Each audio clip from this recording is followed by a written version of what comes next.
Ravi Sahabat Jerome lahir di Jakarta 2 Mei 1998 dari Bapak Marujahan Sijabat yang merupakan seorang pendeta dan Ibu Krisi Ramansa yang merupakan ibu rumah tangga.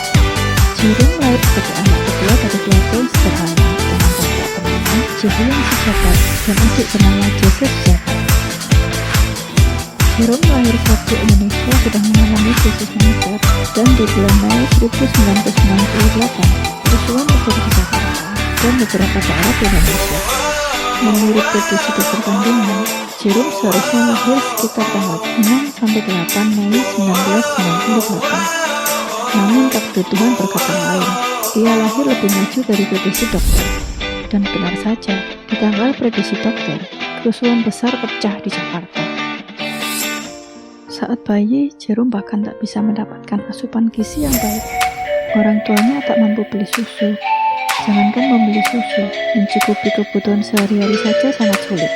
Ditambah adanya penjarahan di sejumlah titik di Jakarta. Sehingga barang-barang bahan pokok sangat sulit didapat dan harganya merangkak naik.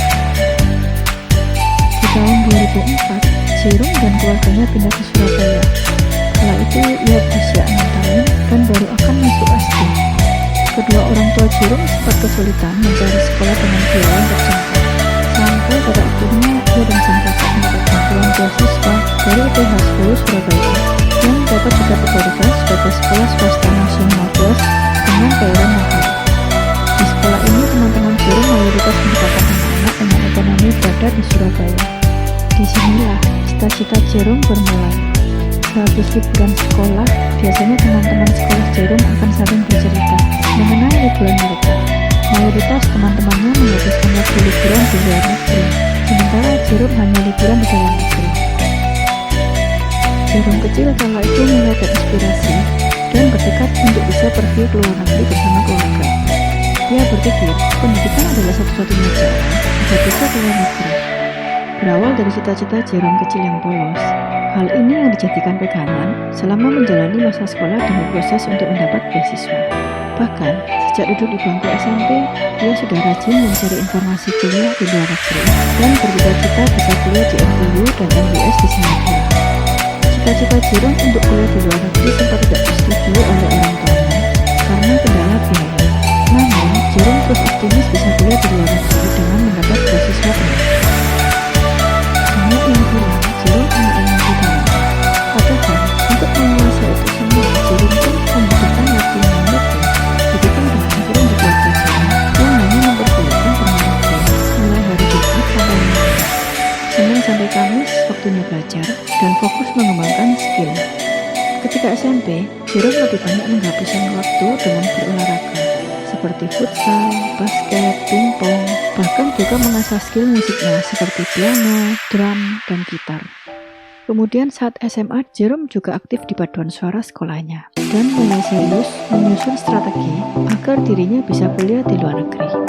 Ia mendapat masukan dari gurunya untuk mulai terjun ke dunia olimpiade. Banyak hal-hal yang harus dikorbankan Jerome saat fokus di dunia olimpiade. Jerome jarang menghabiskan waktu dengan nongkrong bersama teman-teman. Dia lebih banyak menghabiskan waktu untuk latihan soal-soal matematika. Di awal Jerome terjun ke dunia olimpiade, ia sering gagal dan tidak lolos ke final. Hingga di kelas 11, akhirnya Jerome berhasil juara 3 olimpiade matematika di Universitas Brawijaya pada tahun 2014. Dan kemenangan Jerome diikuti perlombaan lainnya pada bidang matematika, farmasi, dan teknik kimia. Bahkan, hadiahnya berupa tiket undangan dan beasiswa penuh dari beberapa universitas di Indonesia. Tak berhenti di situ, catatan prestasi yang pernah ia raih antara lain juara 1 Olimpiade Matematika Nasional UNM, juara 1 Industrial Engineering Games ITS, medali emas International Kangaroo Mathematics Competition, juara 3 Olimpiade Teknik Kimia Nasional Universitas Widya Mandala, dan juara 3 Olimpiade Matematika Universitas Wijaya Kusuma. Sejak Januari 2016, Jerome mulai mengikuti ujian-ujian tes Universitas Indiana, yaitu NTU dan MBS. Pada Februari 2016, Jerome harus menerima kenyataan bahwa dirinya tidak diterima di MBS Kemudian, disusul pada bulan Maret, dia mendapat email penerimaan dari NTU, namun tanpa beasiswa.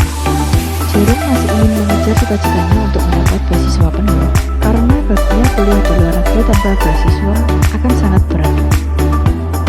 Pada Februari 2016, Jerome yang sempat putus asa melanjutkan S1 di luar negeri, kemudian mendapat info dari kakak Jerome, Kang Ian, mengenai pendaftaran beasiswa Mitsui Busan dengan lama studi 5,5 tahun di Jepang, mulai dari tahap seleksi berkas, tes tulis, kesehatan, hingga wawancara Jerome lewati.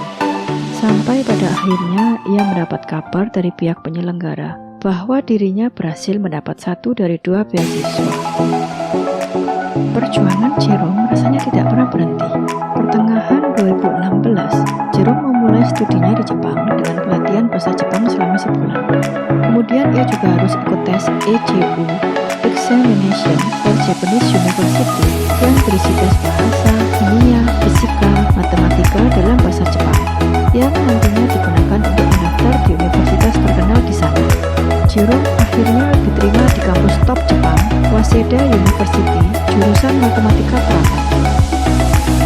Meski sempat kesulitan belajar bahasa Jepang, Jerome pada Februari 2017 nekat ikut lomba pidato bahasa Jepang.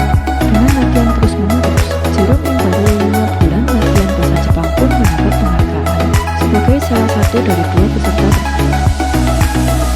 Di Jepang, Jerome memulai channel YouTube Nihongo Mantabu pada 23 Desember 2017 bersama Kevin, sesama orang Indonesia yang ia kenal ketika sedang mengisi acara Natal orang Manado di Jepang dengan bermain piano. Nihongo Mantabu diambil dari kata Nihongo yang berarti bahasa Jepang, dan Mantabu diambil dari kata mantap yang disesuaikan dengan pelafalan dalam bahasa Jepang.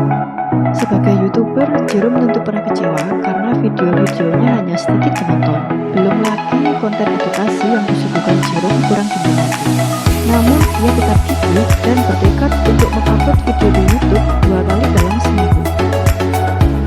Saat sedang semangatnya merintis channel YouTube, Kevin memutuskan untuk mundur dari Nihongo Mantabu karena ingin fokus pada perkuliahannya. Hal ini sempat membuat Jerome bingung harus melanjutkan channelnya atau tidak. Namun pada akhirnya, Jerome tetap melanjutkan channelnya dengan konten video yang semakin beragam, seperti kehidupannya sebagai mahasiswa Jepang dan motivasi yang lebih banyak menarik penonton. Kini, channel Nihongo Mantabu sudah mencapai 2,6 juta subscriber dengan pendapatan per bulan 298 juta hingga 1 miliar yang dikutip dari nobsinfluencer.com. Di channel ini selalu dimulai dengan kata pembuka konnichiwa dan mantabu jiwa sebagai penutupnya.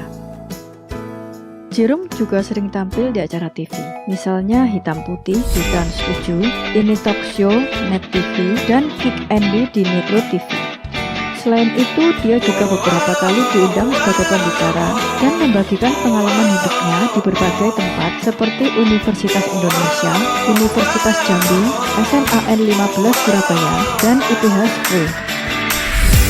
Itu dia sosok inspiratif Jerome, mahasiswa sekaligus influencer dengan segala perjuangannya dalam menggapai cita-cita meraih beasiswa di luar negeri. Jerome percaya, kegagalan demi kegagalan yang pernah ia alami adalah yang mengantarkannya ke titik sekarang.